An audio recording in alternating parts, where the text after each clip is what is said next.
Bonjour et bienvenue sur Charging Station pour un nouveau grand essai électrisant, celui aujourd'hui de la version la plus puissante de la Smart #1, la version Brabus et ses 428 chevaux.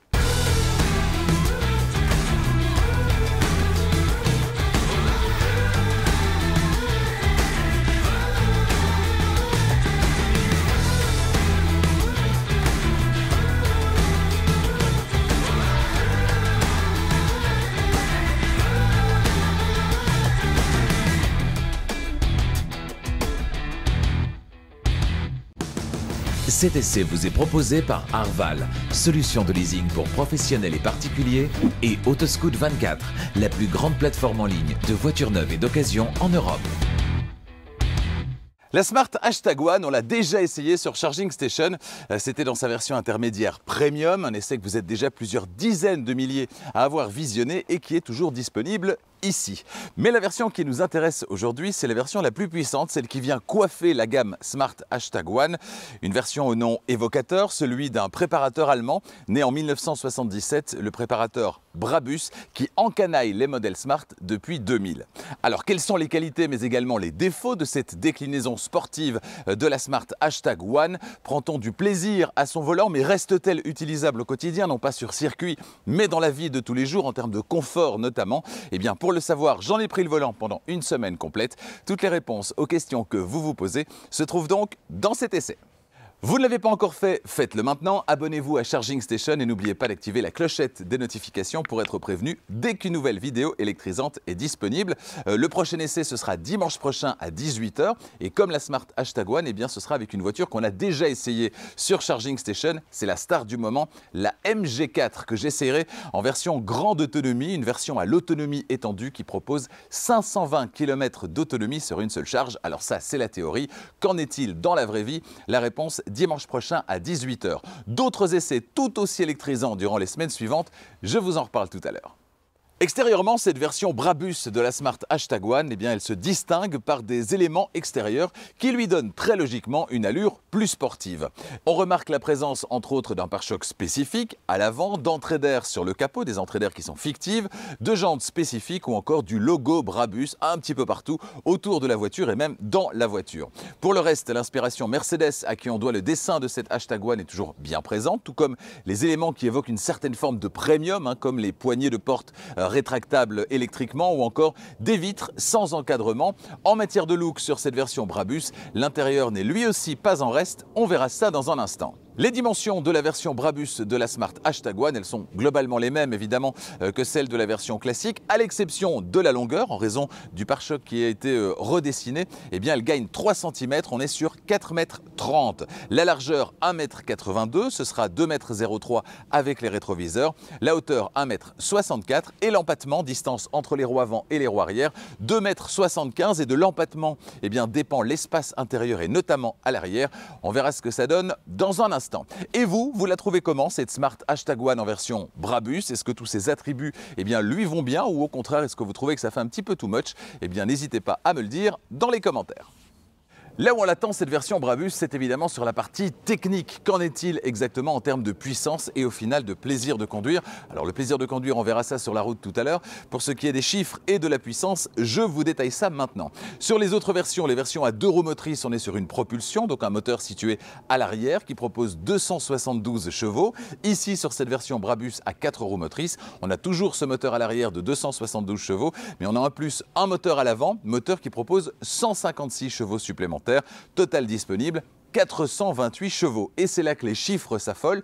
428 chevaux, un couple qui gagne 200 Nm, on est sur 543 Nm de couple, c'est absolument hallucinant. Et puis le 0 à 100 sur la version à 2 roues motrices, c'est 6,7 secondes. Ici, on est en dessous de 4 secondes, 3,9 secondes précisément. La vitesse, elle, dans tous les cas, est toujours limitée à 180 km/h. Alors des chiffres sur papier extrêmement intéressants, de très très beaux chiffres, mais qu'en est-il dans la vraie vie? Et notamment de cette balance entre le confort, le côté utilisable au quotidien, et puis le côté on peut s'amuser, les chiffres qui effectivement proposent des puissances et un couple qui sont très intéressants, histoire d'avoir un côté un petit peu dynamique. Est-ce que la balance entre les deux, elle est bonne? Eh bien on verra ça sur la route dans un instant. Pour entraîner ces deux moteurs électriques, cette version Brabus de la Smart #1 dispose de la même batterie que les autres versions, à savoir une batterie de 66 kWh brut, soit 62 kWh utiles, réellement utilisable. Batterie NMC, nickel, manganèse, cobalt, qui est située sous le plancher, évidemment, entre les 4 roues. En termes d'autonomie, qu'est-ce que ça donne? Eh bien, on est très logiquement, avec cette version la plus puissante, sur la moins grande autonomie de la gamme #1. 400 km sur une seule charge norme WLTP contre respectivement 420 et 440 pour les versions Pro Plus et Premium.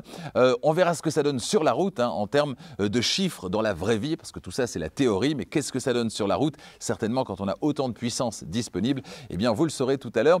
À la fin de cet essai, notez que comme sur la version Premium, eh bien on a ici une pompe à chaleur qui est proposée de série, voilà qui est très intéressant, histoire de tirer la consommation vers le bas quand la saison est la saison froide. Pour recharger la batterie de cette Smart #1 en version Brabus, eh bien c'est comme pour les autres versions évidemment, ça se passe à l'arrière du côté gauche et quand on ouvre la trappe, on constate la présence de deux connecteurs. Le connecteur supérieur, c'est le connecteur de type 2 pour la recharge sur le courant alternatif, celui qui circule dans nos rues et dans nos maisons, c'est la recharge du quotidien. Et la bonne nouvelle, comme sur la version Premium, on a accès de série à un chargeur embarqué de 22 kW, ça c'est très pratique. Alors pas forcément pour une recharge à domicile, on a rarement du 22 kW à domicile, mais sur le lieu de travail, c'est possible, sur des parkings de supermarchés, de centres commerciaux également, ou bien dans l'espace public, sur la voirie, on a parfois des chargeurs de 22 kW, et donc c'est extrêmement intéressant d'avoir de série cette possibilité de recharger extrêmement rapidement. Alors à du 22 kW sur une borne dédiée, eh bien on sera à 3 heures environ pour une recharge complète, ce qui est extrêmement rapide. Si vous optez pour la version Pro Plus, la version d'entrée de gamme, attention, là, le chargeur embarqué, eh bien c'est même pas 11 kW, c'est 7,4 kW. Donc cette version sera réservée à celles et ceux qui parcourent assez peu de kilomètres et qui ne doivent pas recharger spécifiquement rapidement et tous les jours. Concernant la recharge sur le courant continu, grâce au connecteur Combo CCS, c'est la somme des deux connecteurs, et bien là on est comme sur les autres versions avec une puissance de 150 kW, ce qui va permettre eh bien, de récupérer 80% de capacité de batterie en une petite trentaine de minutes, c'est-à-dire qu'on est complètement dans la norme. On l'avait déjà évoqué lors du premier essai de la Smart #1, la capacité de son coffre n'est pas sa qualité principale.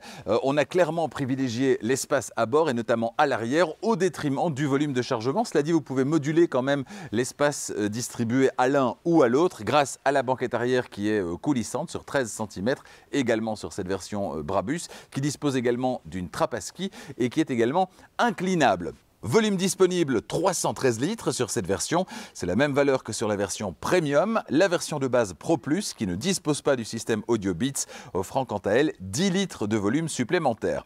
Banquette arrière fractionnable 60-40 complètement rabattue, le volume total disponible passe à 976 litres sur cette version et la version Premium, 986 litres sur la version Pro Plus. Et à l'avant, sous le capot, eh bien, il y a évidemment toujours le Frunk, sa capacité est relativement faible, 15 litres, mais il est toujours le bienvenu.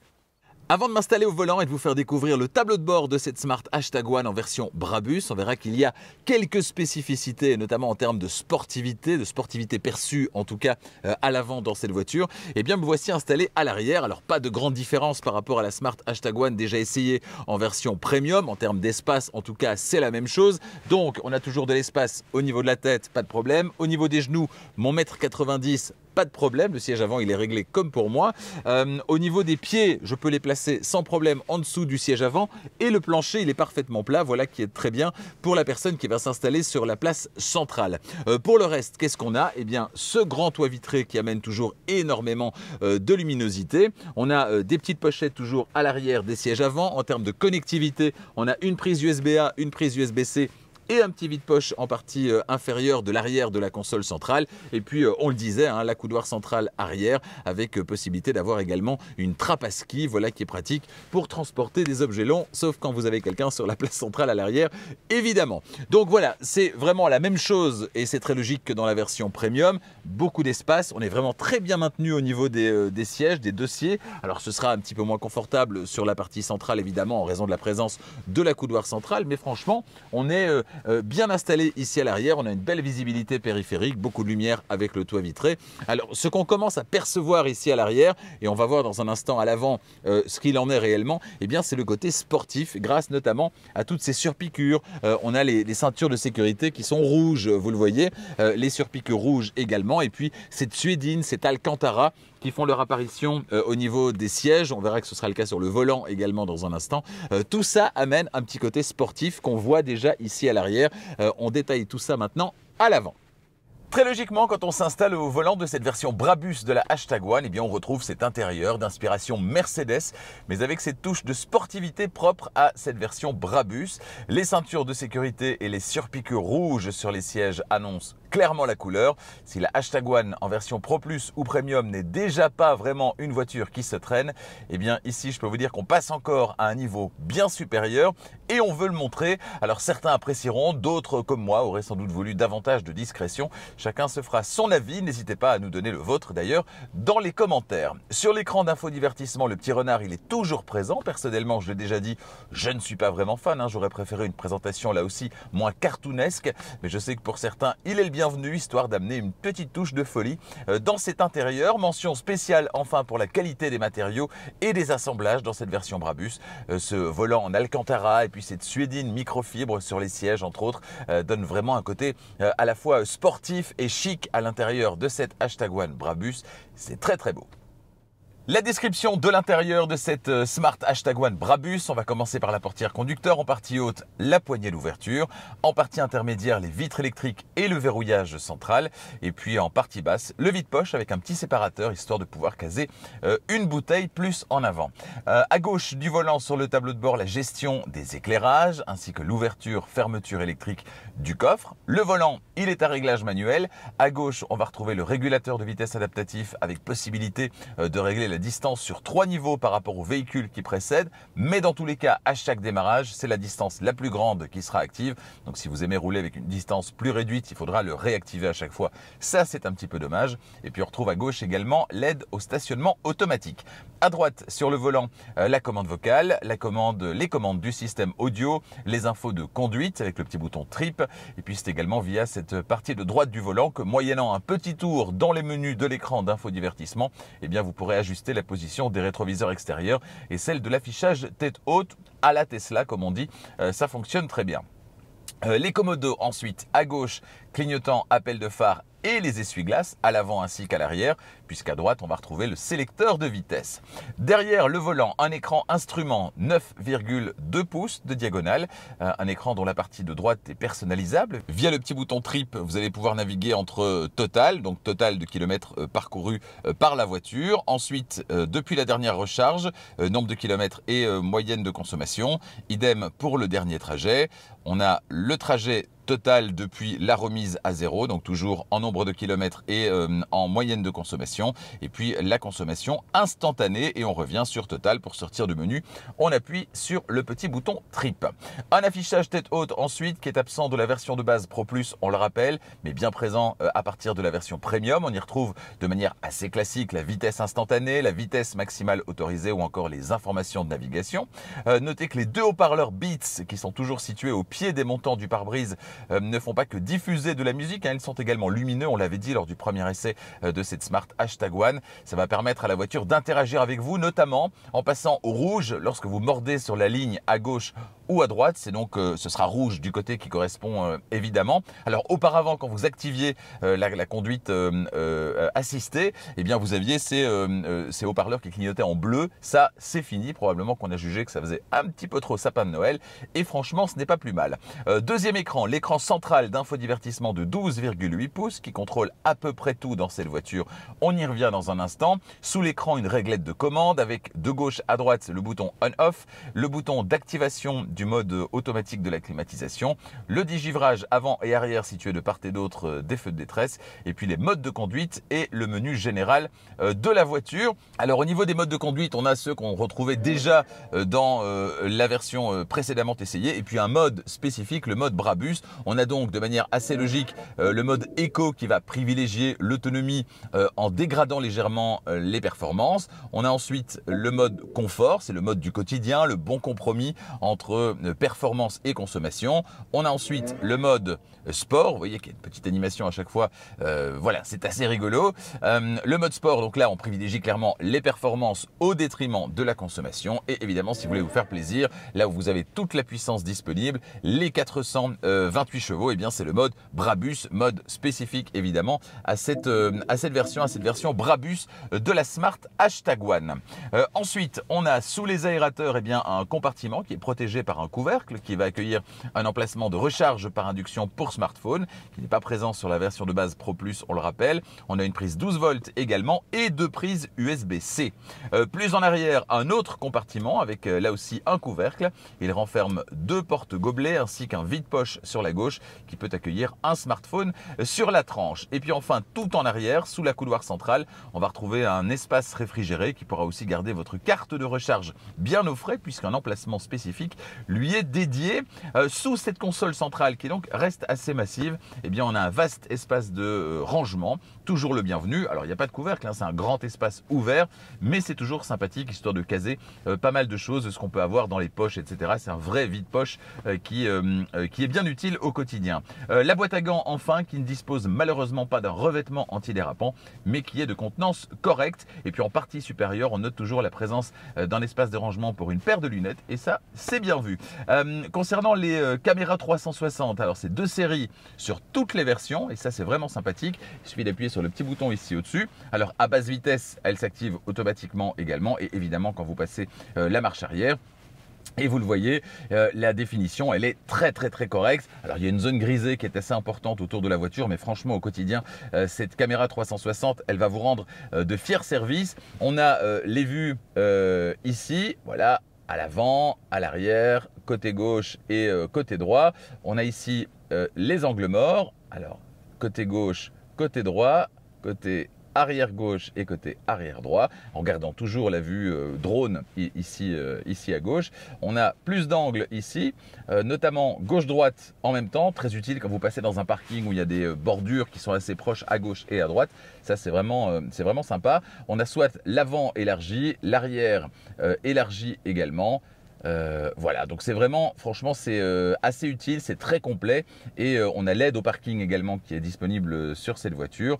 On peut rendre muet également les capteurs. Voilà, donc c'est vraiment très chouette d'abord de l'avoir de série sur toutes les versions, et puis surtout ça fonctionne bien. Alors on pourrait avoir une zone grisée un petit peu moins importante autour de la voiture en mode drone, mais c'est vraiment la seule petite remarque que je pourrais faire. Ça fonctionne vraiment bien.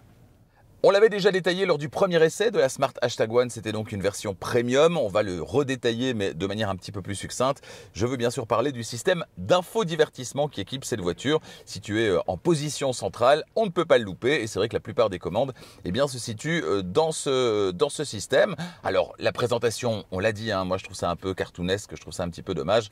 Certains apprécieront, je sais qu'il y en a pas mal qui apprécient la présence notamment du petit renard qui a choisi de se reposer là visiblement. On a un système de widget selon que vous allez avoir besoin de telle ou telle information, et bien le widget sera plus ou moins présent. Je pense par exemple à la partie de gauche ici. Là c'est plutôt la partie radio qui est mise en avant. Si je veux mettre en avant la partie consommation, je clique dessus et la partie radio se réduit. Ici au-dessus, accès à pas mal d'informations. Alors ici c'est pour revenir sur l'écran de base. Ici c'est pour atteindre le deuxième menu qu'on peut également accéder. Voilà, auquel on peut accéder en swipant vers la droite. On va revenir dessus. Voilà. Ensuite, on a accès direct à la navigation. Là, on va accepter. Là, on peut rentrer directement ces petites informations. On peut aller rechercher également une borne de recharge.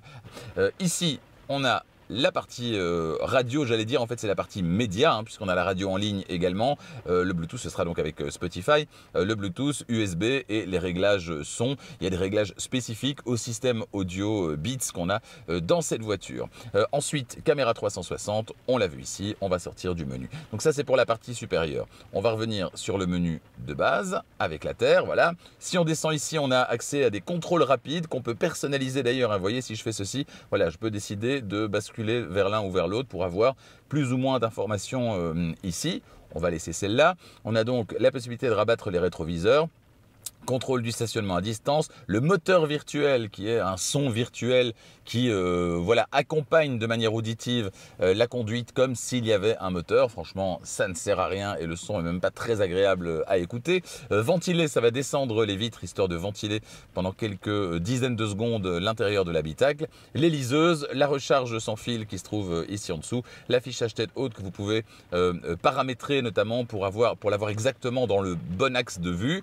Les notifications, ici des modes smart, histoire d'aller directement sur un mode qui vous convient. Par exemple, mode divertissement, vous verrouillez le véhicule mais il ne s'éteint pas. Donc quand vous faites une petite pause par exemple, voilà, vous laissez le véhicule activé mais verrouillé. Le mode éco, le mode énergie, le mode repos, faire par exemple une petite sieste.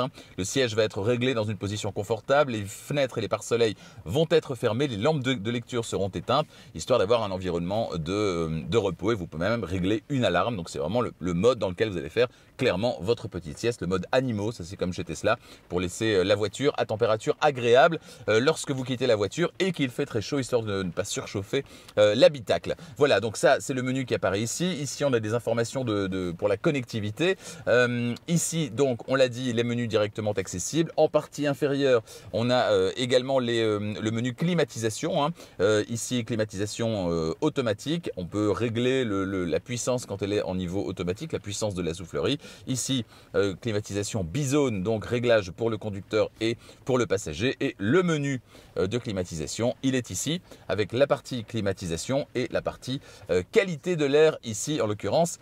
L'air est de bonne qualité là où on se trouve pour l'instant. On va revenir sur le menu principal et on a à peu près tout fait. On voit le mode dans lequel on se trouve ici derrière le renard. Et puis alors ici, c'est le menu principal, le menu dans lequel vous allez retrouver tous les réglages avec un visuel qui là est plutôt sympathique. On a la possibilité de régler donc soit contrôle rapide, donc c'est des choses auxquelles on va avoir accès, des choses dont on aura besoin un petit peu plus régulièrement. Possibilité de contrôler le siège passager ici depuis l'écran, la hauteur du coffre que vous allez pouvoir régler également, ouverture, fermeture, contrôle du store pare-soleil, etc., etc. La possibilité de régler la direction assistée, la résistance de la direction assistée, soit automatique, ce sera en fonction du mode de conduite, soit douce, standard ou bien ferme. Ensuite, éclairage d'ambiance, il y a pas mal, on est clairement dans une inspiration Mercedes à l'intérieur parce qu'il y a énormément de bandeaux LED un petit peu partout dans l'intérieur, autour des aérateurs, ici dans le fond, de manière élargie autour de la partie grise ici. Donc il y en a vraiment beaucoup et vous allez pouvoir les personnaliser avec telle ou telle couleur. L'éclairage à l'extérieur, le système adaptatif concernant les phares, on en reparlera sur la route. Feu anti-brouillard à l'arrière. On a le menu général qui est le menu son en fait, menu connectivité également. On a les assistances à la conduite, que vous allez pouvoir régler comme bon vous semble. Les paramètres du véhicule, conduite, contrôle et confort. Ensuite, l'état du véhicule, pression des pneus, les informations pour les appels d'urgence, etc. Les réglages système avec les mises à jour, etc. Et puis les paramètres de confidentialité que vous allez pouvoir activer ou désactiver. Voilà pour la description complète du système d'infodivertissement dans cette Smart #1 Brabus. Un système qui, on le verra sur la route, a relativement évolué. Alors pas le système d'infodivertissement en tant que tel, on a toujours la même présentation et les mêmes menus, mais il y a des choses qui étaient un petit peu agaçantes sur la version essayée, qui était, rappelons-le, la version premium, une version de pré-série. Des choses qui ont été corrigées et ça c'est très bien, on en reparle sur la route. On est dans une vraie voiture moderne qui aborde les choses avec fraîcheur. Pas de bouton de démarrage donc dans cette #1. Une impulsion du commode de droite vers le bas, pied sur le frein suffit pour que la voiture s'élance. Le confort se remarque d'emblée, même sur cette déclinaison à vocation plus sportive. Ça veut donc dire qu'on va pouvoir l'utiliser au quotidien sans se casser le dos et ça, c'est déjà une bonne nouvelle. Les sièges au revêtement spécifique de cette version Brabus sont vraiment très beaux, très agréables à l'œil comme au toucher. J'avais noté une assise un peu étroite sur la #1 Premium essayée précédemment, mais c'est pas le cas ici. Question de densité de mousse ou de revêtement peut-être. Pour le reste, trouver sa position de conduite idéale est toujours très facile grâce au réglage électrique. Notez d'ailleurs que le siège passager est toujours pilotable depuis l'écran d'infodivertissement, ce qui évite au conducteur de se contorsionner pour atteindre les commandes, c'est bien vu. Et puis on approche de l'hiver, les températures baissent, j'ai donc profité des sièges chauffants de série sur toutes les versions, tout comme d'ailleurs les réglages électriques.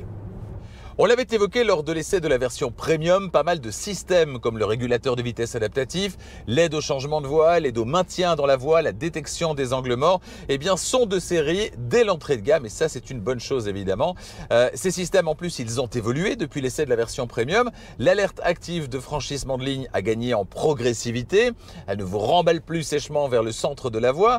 Le Attention Assist également est beaucoup moins intrusif, il ne bip plus au moindre micro-regard ailleurs que droit devant, ouf.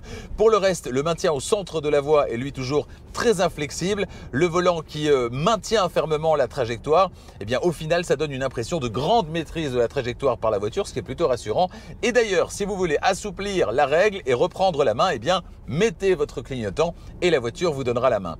Vous pouvez également compter sur l'aide au changement de voie, mais tant que la vraie conduite autonome, en tout cas sur voie rapide, n'est pas autorisée chez nous, vous savez ce que j'en pense, pas grand chose de bien, pour moi c'est toujours un petit peu inutile. La Hashtag One, c'est une voiture saine d'un point de vue de son comportement. On l'a déjà dit lors du premier essai, ce qui est déjà un bon point de départ quand on veut une déclinaison Brabus. Alors évidemment, impossible d'être à la fois ultra confortable pour le quotidien et ultra sportif quand on a envie de s'amuser. Il va falloir faire des compromis. Les puristes vont peut-être le regretter, mais le curseur, il a été mis un petit peu plus du côté du confort quand même. Alors ça ne veut pas dire que cette Hashtag One Brabus, elle n'est pas chouette à conduire, hein, bien loin de là. D'autant que même en 4 roues motrices, c'est toujours son moteur arrière qui est le moteur principal. On a donc toujours une petite tendance propulsion qui est très agréable et qu'on ne va pas forcément retrouver sur d'autres 4 roues motrices qui sont hyper collées à la route et donc pas du tout joueuses comme ma Polestar 2 par exemple. Par contre, c'est vrai, elle va être plus intéressante pour le côté sécurisant des 4 roues motrices, je pense à ceux qui évoluent en montagne par exemple, que pour le côté réellement sportif en raison principalement de ses suspensions qui sont un poil trop souples pour une sportive. Mais attention, tout ça est toujours à prendre avec beaucoup de guillemets. Hein. Si vous venez d'une voiture essence, venant d'une voiture essence, franchement, ça va rester largement plus dynamique que ce que vous connaissez. Un conseil, faites un essai, c'est vraiment un autre monde. Les bruits aérodynamiques et les bruits de roulement, ils sont toujours bien maîtrisés dans la Hashtag One, ici en version Brabus. On a toujours un peu de bruit d'air à haute vitesse, mais franchement, rien de grave, surtout avec une voiture qui a des vitres sans encadrement, ce qui représente toujours un challenge en matière de gestion des bruits. Un mot concernant le système audio Beats, j'avais noté lors du précédent essai une qualité de réception aléatoire en DAB+, donc la radio numérique. Les choses se sont, semble-t-il, améliorées sur ce point, en tout cas pour ce qui est de la partie audio, parce qu'au niveau de l'affichage, la petite vignette qu'on va retrouver ici sur l'écran d'accueil et l'écran du menu radio, on n'a souvent pas d'image, c'est le cas là, ou une image tronquée, mais bon, voilà, c'est vraiment pour chipoter. Alors pour chipoter également, ce que j'aurais aimé, c'est des clignotants qui soient un petit peu plus sonores. Il y a des moments où on n'entend pas bien les clignotants, et ça c'est un petit peu dommage également. Vous souhaitez tracter une charge avec votre Hashtag One, eh bien bonne nouvelle, cette version Brabus accepte comme les autres versions 1600 kg si la charge est freinée, c'est vraiment très très bien. Si la charge n'est pas freinée, ce sera la norme, 750 kg.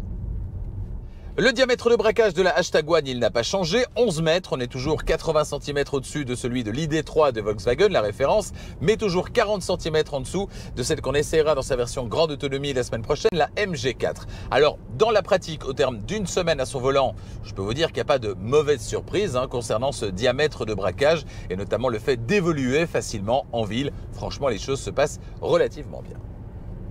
Bonne nouvelle en matière de freinage et de récupération d'énergie. Si vous aimez la conduite à une pédale qui va jusqu'à l'arrêt complet, eh bien la fonction e-pédale sur la Hashtag One reste désormais active d'un trajet à l'autre. Et ça change la vie. D'autant plus qu'on se souvient que pour l'activer, il faut patienter 10 secondes, le temps de lire un petit texte avant de pouvoir valider la commande. Tout ça de manière assez incompréhensible d'ailleurs. Là, ça reste actif d'un trajet à l'autre. C'est vraiment très bien. À l'usage, le système, il est un petit peu moins précis et donc intuitif que sur une Model 3, une Polestar 2 ou un Volvo XC40, avec une récupération qu'on a parfois un petit peu plus de mal à doser. Mais très honnêtement, si effectivement en pratique, vous ne parviendrez pas à vous passer de la pédale de frein dans 100% de vos séquences de freinage, vous pourrez tout de même le faire dans plus de 90% des cas, ce qui reste très très bien. En matière d'éclairage, on a ici ce qui se fait de mieux chez Smart. Les phares CyberSparks LED+, c'est pas facile à dire. Ils sont adaptatifs et de série dès le niveau premium. Bonne nouvelle, la fonction adaptative reste désormais active d'un trajet à l'autre. Plus besoin de réactiver la fonction à chaque nouveau trajet pour en profiter. Là aussi, merci Smart.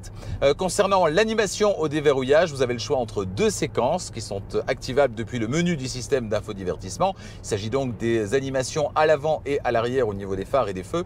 Alors ça ne sert à rien, mais c'est sympa. Avant de se retrouver à l'extérieur pour parler du prix, avant de conclure cet essai également, eh bien parlons d'un sujet qui vous intéresse plus particulièrement, je le sais, c'est la consommation et donc l'autonomie réelle. L'autonomie théorique, on le rappelle, 400 km en cycle mixte, norme WLTP. Alors j'ai opté la plupart du temps cette semaine pour une conduite tranquille, tout en conduisant de temps à autre de manière plus dynamique. Cette semaine, il a fait entre 5 et 12 degrés au thermomètre et sur l'ensemble du test, j'ai parcouru un petit peu moins de 500 km et je suis arrivé à une moyenne de 23,5 kWh au 100 avec donc un parcours autoroutier à 70%. Ce sont mes trajets du quotidien. Alors on se souvient que lors du précédent essai, la version premium, j'étais arrivé à une moyenne de 21 kWh au 100 dans des conditions météo qui étaient relativement similaires. Donc là, on est un peu au-dessus. Alors, je dois vous avouer quand même que je me suis fait plaisir. Donc voilà, j'aurais pu certainement faire descendre cette consommation moyenne en ayant le pied un petit peu plus léger. Donc selon mes conditions et ce que j'ai fait cette semaine, donc avec le pied un petit peu plus lourd, eh bien je vais pouvoir parcourir un petit peu moins de 300 km réels sur une seule charge, donc 70% d'autoroute. Avec le pied léger et en évitant l'autoroute, on sera aux alentours de 20 kWh au 100, voire même en dessous des 20 kWh au 100, et donc on va pouvoir se rapprocher des 350 km réels sur une seule charge, voire un petit peu plus. On est donc plus si éloigné que ça des 400 km revendiqués selon la norme WLTP. Me voici de retour à l'extérieur pour parler du prix de cette Smart #1 Brabus en Belgique, mais également en France et en Suisse. En Belgique, elle sera à vous à partir de 47 995 €. En France, comptez 47 815 € qu'il est possible de ramener moyennant une petite négociation à 47 000 €, histoire de bénéficier du bonus de 5 000 €. Mais attention, dès ce 15 décembre, eh bien, ce sera fini à cause de son pays de production, la Chine. En Suisse, enfin, ce sera au minimum 45 480 francs. Surfez sur le site internet de Smart qui correspond à votre pays, configurez votre Smart #1 Brabus idéal et déterminez votre prix. Toujours concernant le prix, Arval, partenaire de Charging Station, vous propose, vous le savez, des formules de location longue durée, de leasing pour les entreprises et les particuliers. Alors pour les entreprises, c'est le leasing opérationnel, on connaît ça depuis un certain temps. Pour les particuliers, c'est le private lease et c'est plus récent. Et les avantages, ils sont bien réels. Tout d'abord, une mensualité qui est la même du premier au dernier mois. Vous n'avez pas à vous soucier certains mois de devoir dépenser plus parce que vous devez passer la voiture à l'entretien, vous devez payer les taxes ou encore acheter des pneus. Non, là, la mensualité, elle est constante et tout est inclus, donc vous n'avez à vous soucier de rien. À la fin du contrat, vous n'avez pas à vous soucier non plus de combien vaudra la voiture. Et dans le contexte de transition technologique qu'on vit actuellement, les changements sont très rapides. Donc combien vaudra cette voiture ou n'importe quelle autre dans 3 ans, 4 ans, 5 ans? Personne ne le sait. Pour ne prendre aucun risque, eh bien, optez éventuellement pour la formule de leasing, private lease ou leasing opérationnel.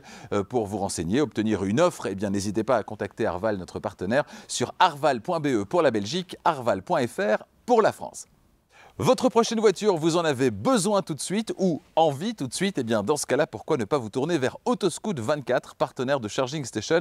Autoscoot24, qui est la plus grande plateforme de vente de voitures en ligne en Europe. Plus de 100 000 véhicules vous attendent sur Autoscoot24. Il y en a forcément un et même plusieurs qui correspondent à vos critères. Alors, des véhicules neufs, des véhicules d'occasion, des véhicules électrifiés, hybrides rechargeables et 100% électriques. Pour trouver votre bonheur, eh bien, rentrez vos critères le plus précisément possible sur la page d'accueil d'Autoscoot24 et en retour, eh bien, vous recevrez une sélection des voitures qui sont disponibles immédiatement et qui correspondent à ces critères. Vous pouvez également rentrer les caractéristiques de votre voiture actuelle sur Autoscoot24 et obtenir une offre de reprise pour votre véhicule actuel. Donc, que ce soit pour votre véhicule actuel à faire reprendre ou bien votre prochaine voiture, eh bien, vous pouvez tout faire sur Autoscoot24. Rendez-vous sur autoscoot24.be pour la Belgique, autoscoot24.fr pour la France. En conclusion, oui, on prend du plaisir au volant de la Smart #1 en version Brabus. Cette version qui est une déclinaison d'une voiture qui est déjà bien née à la base, très plaisante à conduire. Eh bien, cette version survitaminée, elle s'adressera principalement à ceux qui cherchent un surcroît de vivacité, mais attention à la consommation. Si vous avez l'utilité des 4 roues motrices, évidemment, cette déclinaison s'adressera aussi à vous. Cela dit, en ce qui me concerne, eh bien, je suis davantage séduit par la version premium et ses 2 roues motrices. Son petit côté joueur, une version premium qui est déjà largement suffisamment puissante avec ses 272 chevaux, son intérieur et son extérieur qui sont plus sobres et son autonomie supérieure, le tout pour moins cher. Vous l'aurez compris, en ce qui me concerne, je trouve qu'il est là, le choix le plus smart. À bientôt sur Charging Station pour d'autres essais électrisants. La semaine prochaine, je vous le disais en introduction, on sera chez MG avec une voiture qu'on connaît, la MG4. Ce sera la version Extended Range à l'autonomie étendue, 520 km sur une seule charge. Durant les semaines suivantes, je vous détaille tous les essais qui arrivent. On restera chez MG la semaine suivante avec l'essai cette fois-ci toujours de la MG4 mais en version X-Power, c'est-à-dire la version la plus puissante et c'est 435 chevaux. On ira chez Tesla avec la version entièrement repensée de la Model 3. On l'essayera dans les prochaines semaines également. Chez BMW, une berline, la berline i5, déclinaison 100% électrique de la série 5. Eh bien, elle sera là aussi à l'essai sur Charging Station avec une autre berline d'ailleurs qui lui succédera la semaine suivante. Chez Volkswagen, la nouvelle ID7. Chez Hyundai, le nouveau Kona électrique eh bien, sera à l'essai lui aussi sur Charging Station très bientôt. Chez Kia, j'essaierai le grand SUV EV9. Et puis chez BYD, j'essaierai pour vous la Dolphin et la Seal. Un très beau programme qui couvre les 2 prochains mois à peu près d'essais sur Charging Station. Pour ne rien manquer évidemment, abonnez-vous à Charging Station et n'oubliez pas d'activer la clochette des notifications pour être prévenu dès qu'une nouvelle vidéo électrisante est disponible. Merci 1000 fois de votre fidélité et à très bientôt.